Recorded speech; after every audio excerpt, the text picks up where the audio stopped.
গমের আটার রুটি বা তন্দুর রুটির সঙ্গে খাওয়া হয় এই বিশেষ রেসিপি। মালদায় খুব বিখ্যাত এই খাবার। রাস্তার মোড় থেকে জেলার প্রায় প্রতিটি রেস্টুরেন্টে এই খাবার পাওয়া যায়। ডিম দিয়েও তৈরি হয় এই রেসিপি। শুধুমাত্র মাসকলাই দিয়ে তৈরি এই রেসিপি রুটির সঙ্গে খাওয়া একদম পারফেক্ট। তৈরির পদ্ধতিও একটু অন্যরকম। আর পাঁচটা সবজির থেকে একেবারে আলাদা এই রেসিপি তৈরি।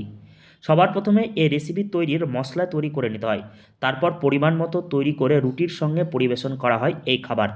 মাংসের একাধিক রেসিপিকে হার মানাবে সাধারণ বাংলার এই খাবার। মেন হচ্ছে তো আমাদের তরকা ছিল প্রথমে হলো রুটি দিয়ে। এখন তো তন্দুরি নান দিয়ে সবাই সব রকম খাচ্ছে, কিন্তু রুটি দিয়ে ভালো লাগে বেশিরভাগ। কেমন চল আছে বাজারে? হ্যাঁ, বাজারে চল এখন তন্দুরি ছাড়া লোক তরকাই খায় না। এখন তন্দুরি যদি থাকে না থাকে তো তরকার দোকানই চলবে না, এরকম কন্ডিশন হয়ে দাঁড়িয়ে আছে। তো তন্দুরি দিয়ে বেশিরভাগ লোক টানছে, খাচ্ছে। হ্যাঁ, এটা মালদাতেই পাওয়া যায়। মালদাতেই হচ্ছে। কি ডাল দিয়ে হয় এটা? এটা মাছ কলাই। 1 কেজি কলাইয়ে 100 গ্রাম ছোলার ডাল দিতে হয়। 100 গ্রাম ছোলার ডালটা দিতে হয় এই কারণে তরকাটা একটু আঠা আঠা ভাব আছে।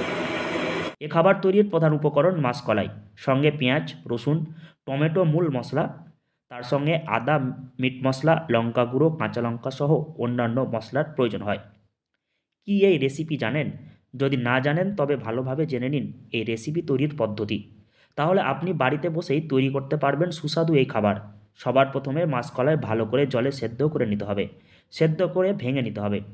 সম্পূর্ণ আলাদাভাবে তৈরি করতে হবে এই খাবার তৈরির মশলা। পরিমাণ মতো তেল নিতে হবে কড়াইয়ে।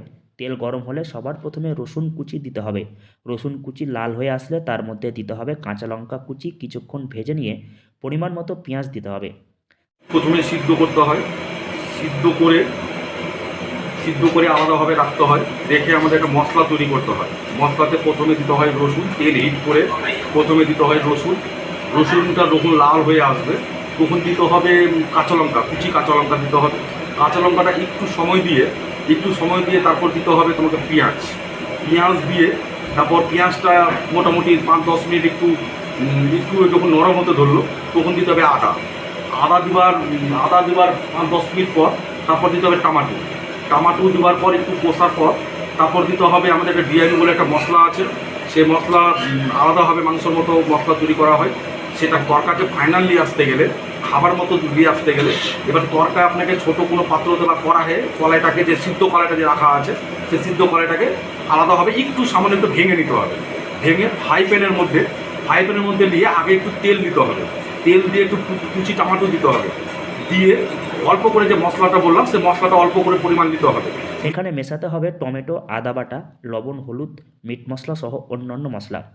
ভালোভাবে এই মশলার মিশ্রণ তৈরি করতে হবে উনানে। মশলা হয়ে গেলে ওপরে তেল ভাসবে, তারপর সেই মশলা তুলে নিতে হবে। পরবর্তীতে ফ্রাই প্যানে হালকা তেল নিতে হবে। তেল গরম হলে সেখানে হালকা পেঁয়াজ কুচি ও টমেটো দিতে হবে। যদি ডিম দিয়ে তৈরি করতে চান তাহলে সেখানে কাঁচা ডিম ভেঙে দিতে হবে। সেখানে তৈরি করা মশলা কিছুটা দিতে হবে। ভালোভাবে ভেজে নিয়ে সেখানে দিতে হবে সেদ্ধ করা মাসকলাই। এইভাবেই তৈরি হয় মালদহের বিখ্যাত তরকা। এ তরকার খেতে খুব সুস্বাদু। তৈরির পদ্ধতিও অন্যরকম। তবে যদি আপনি এই তরকা তৈরি শিখতে পারেন খুব সহজেই বাড়িতে তৈরি করতে পারবেন। মালদহ থেকে হরষিত সিংহ, লোকাল 18 বাংলা।